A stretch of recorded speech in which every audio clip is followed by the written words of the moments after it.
Hi friends, ఈరోజు మీకోసం double iSmart Shankar movie review చెప్పబోతున్నాను.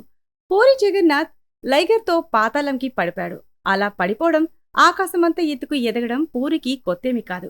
రామ్, పూరి కలిసి చేసిన ఇస్మార్ట్ శంకర్ సినిమాకు సీక్వెల్గా డబుల్ ఇస్మార్ట్ అని తీశారు. ఇస్మార్ట్ శంకర్ అయితే మాస్ ఆడియన్స్ కు బాగానే ఎక్కేసింది.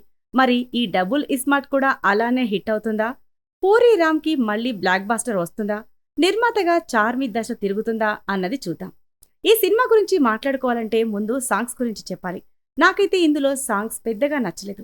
ఇలా ఎందుకు చెప్తున్నానంటే, పార్ట్ 1 సాంగ్స్ విన్న ఎవరికైనా పార్ట్ 2 సాంగ్స్ వింటే అలాగే అనిపిస్తుంది. అయితే పార్ట్ 1 సాంగ్స్తో కంపారిజన్ చేయకుండా సపరేట్గా చూస్తే మాత్రం ఈ సాంగ్స్ కూడా చాలా బాగుంటాయి. బట్ ఇది నా అభిప్రాయం. మూవీ చూసిన తర్వాత సాంగ్స్ మీద మీ అభిప్రాయం కూడా ఇలాగే ఉండొచ్చు, లేదా మారొచ్చు. నిజం చెప్పాలంటే ఇస్మార్ట్ శంకర్లో సాంగ్ సూపర్ హిట్. కానీ ఇందులో ఒక్క సాంగ్ కూడా మనల్ని ఆ రేంజ్లో అలరించేలాగా ఏమాత్రం లేదు. కానీ రామ్ డాన్స్ ఎనర్జీ లెవెల్స్ వేరే లెవెల్. హీరోయిన్ డాన్స్ కూడా అదరగొట్టింది. ఇక సెకండ్ పాయింట్కి వస్తే, ఈ మూవీలో కామెడీ. పూరి జగన్నాథ్ గారి సినిమాలో కామెడీ వేరే లెవెల్ ఉంటుంది. అయితే ఇందులో మాత్రం అసలు ఆలితో ఇలాంటి కామెడీ ఎందుకు చేయించారా అని ఇరిటేట్ వస్తుంది. అసలు ఆలిని ఈ సినిమాలో ఎందుకు పెట్టారని సినిమా చూసినప్పుడు మీకు కూడా అనిపించొచ్చు. నిజానికి ప్రతి సినిమాలో కూడా ఆలీ గారి కామెడీ చాలా బాగుంటుంది. కానీ ఈ సినిమాలో మాత్రం నాకు ఏమాత్రం నచ్చలేదు. సరే, సినిమా ఏదో ఫ్లోలో వెళ్తుంది అనుకునే సమయంలోనే మళ్ళీ ఎందుకొస్తాడో తెలియదు, కానీ ప్రతిసారి ఆలీ క్యారెక్టర్ వస్తూనే ఉంటుంది. ఈ కామెడీని చూసి నవ్వాలో ఇరిటేట్ అవ్వాలో అర్థం కాదు. ఇక స్టోరీ విషయానికొస్తే, ఇస్మార్ట్ శంకర్ స్టోరీ ఏదైతే ఉందో డబుల్ ఇస్మార్ట్ శంకర్ స్టోరీ కూడా ఒకేలా ఉంటుంది. కానీ దాన్ని తిప్పి మనకి మరోలా చూపించే ప్రయత్నం చేశారు. ఈ మూవీలో మెయిన్ విలన్ బిగ్ బుల్. అతనికి బ్రెయిన్ ట్యూమర్ వస్తుంది. అతను కొన్ని నెలల్లో చనిపోతాడు. కాబట్టి అతని మెమొరీ మొత్తం ఎప్పటికీ బతికే ఉండాలని, అతను అనుకున్నన్ని నెరవేర్చుకోవాలని అనుకుంటాడు. అయితే అతను బతకటానికి ఎటువంటి మార్గం లేకపోవడం వల్ల ఎలాగైనా బతకాలనే ప్రయత్నం చేస్తున్న సమయంలో ఒక సైంటిస్ట్ వస్తాడు. ఆ సైంటిస్ట్ ఈ బిగ్ బుల్ కి మీరు చనిపోయినా కూడా మీ మైండ్ ని, అంటే మీ మైండ్ లో ఉండే మెమరీని ఇంకొకరి బ్రెయిన్ లోకి ట్రాన్స్ఫర్ చేయొచ్చని చెప్తాడు. అలా చేయడం వల్ల మీరు జీవితాంతం బతికే ఉంటారు, మీ మెమొరీ అలాగే ఉంటుందని చెప్తాడు. అలా ఆ ప్రయత్నంలో చాలా మందిని పట్టుకుని వాళ్ళ మెమోరీస్ ని ట్రాన్స్ఫర్ చేయడానికి చాలా విధాలుగా ప్రయత్నం చేస్తూ ఉంటారు. అలా సైంటిస్ట్ చెప్పింది విని చాలా మందిని పట్టుకుని తన మెమోరీని ట్రాన్స్ఫర్ చేయడానికి ప్రయత్నం చేస్తారు. అయితే ఎన్ని విధాలుగా ప్రయత్నాలు చేసినా కూడా వాళ్ళ ప్రయత్నాలన్నీ విఫలమయ్యి ఫెయిల్ అవుతూ ఉంటారు. ఇక్కడ సీన్ పార్ట్ 1 కి కనెక్ట్ అవుతుంది. అంటే పార్ట్ 1 లో హీరో తలకి చిప్ ఉంటుంది కదా, ఇప్పుడు పార్ట్ 2 లో సైంటిస్ట్ ఈ ప్రయోగాలన్నీ ఫెయిల్ అయిపోతాయి కాబట్టి ఆల్రెడీ తలలో సక్సెస్ఫుల్ గా చిప్ ఉన్న వ్యక్తి గురించి చెప్తాడు. అతని చిప్ లోకి మీ మెమోరీని ట్రాన్స్ఫర్ చేసుకోవడం చాలా సులభం, ఇది మీకు వర్కౌట్ అవుతుంది అని ఐడియా ఇస్తాడు. ఇక్కడి వరకు కథ పర్లేదనిపిస్తుంది. ఇక ఇక్కడి నుంచి అసలు కథ స్టార్ట్ అవుతుంది.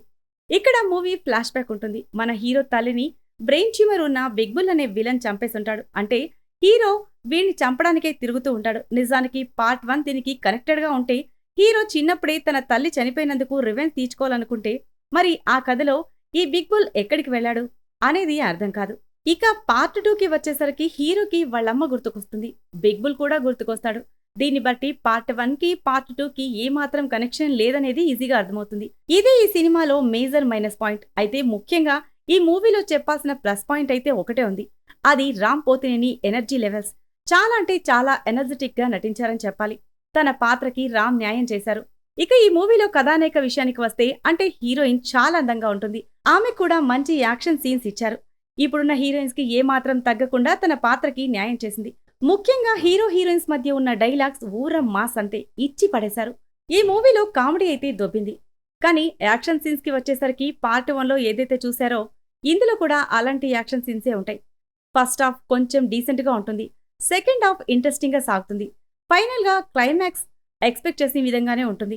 మనం అనుకున్నట్టుగానే జరుగుతుంది. బిగ్ బుల్ ని చంపడం, అతని వ్యాపార సామ్రాజ్యాన్ని నాశనం చేయడం, ఇంతకు మించి సినిమాలో ఎక్స్పెక్ట్ చేయడానికి ఏమీ లేదు.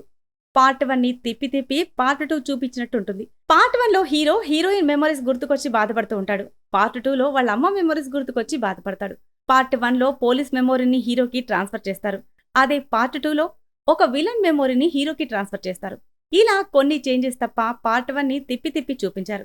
అలానే మూవీ బోర్ కొడుతుందని నేను చెప్పను, ఎందుకంటే బోర్ కొట్టకుండా లాస్ట్ దాకా లాక్కెళ్లారు. అయితే పార్ట్ 1 చూసిన వాళ్ళకి పార్ట్ 2 ఏంట్రా ఇది అనిపిస్తుంది. ఫైనల్ గా మూవీ ఎలా ఉందంటే, నేనైతే ఒకసారి చూడొచ్చని చెప్తాను. బాగుందని కానీ బాగలేదని కానీ చెప్పను, ఎందుకంటే పార్ట్ 1 చాలా బాగుంది, నాకు బాగా నచ్చింది. అలాగని పార్ట్ 2 బాగుందని లేదా బాగోలేదని నేను చెప్పను. ఎందుకంటే ఇందులో రామ్ చెప్పిన ఒక్క డైలాగ్ వేరే లెవెల్. ఇందులో అదే హైలైట్. అది మీరు థియేటర్‌లో చూస్తేనే బావుంటుంది. ఆ ఒక్క సీన్ కోసమైనా మూవీ చూడొచ్చు. కాబట్టి దయచేసి మీరు కూడా ఒకసారి థియేటర్‌కి వెళ్ళండి. పార్ట్ 2 చూడండి. పార్ట్ 1 చూడకపోతే అది కూడా చూడండి. అప్పుడు మీకే ఒక క్లారిటీ వస్తుంది. సో ఇది ఫ్రెండ్స్ ఇవాల్టి స్టోరీ. ఈ రివ్యూ మీకు నచ్చినట్లయితే మరికొన్ని ఇంట్రెస్టింగ్ వీడియోస్ కోసం ఛానల్‌ని సబ్స్క్రైబ్ చేయండి. Thanks for watching.